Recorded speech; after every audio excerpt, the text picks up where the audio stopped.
أهلا بيكم في درس تاريخ. بس النهاردة مش هنحكي حكاية عادية، النهاردة هنسافر لأكتر من 1000 سنة ورا، لحظة قلبت موازين القوة في العالم الإسلامي، لحظة دخول الفاطميين مصر وبداية صفحة جديدة في تاريخها، لحظة ميلاد مدينة، بس مش أي مدينة، دي القاهرة اللي لسه واقفة على رجليها لحد النهاردة.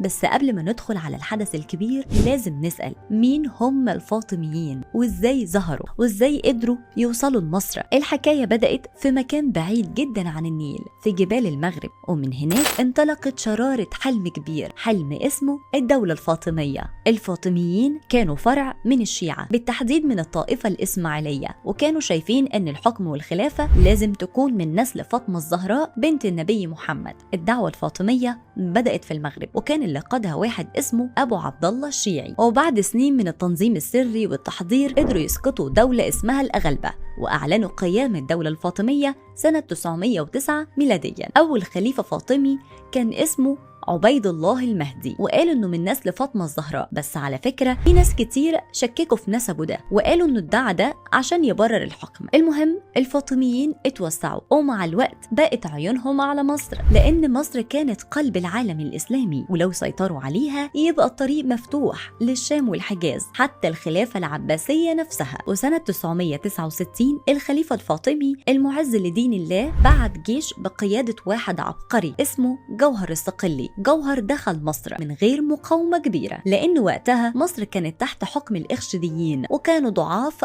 ومفككين. وأول ما دخل قال احنا مش هنقعد في الفسطاط ولا القطائع، احنا هنبني مدينة جديدة خالص. وفعلا بدأ يبني القاهرة، وكان اسمها في الأول القاهرة المعز نسبة للخليفة المعز لدين الله. وبنى كمان جامع جديد، الجامع الأزهر. والأزهر وقتها ما كانش زي دلوقتي، كان مركز لنشر المذهب الشيعي الإسماعيلي، يعني زي جامعة عقائدية.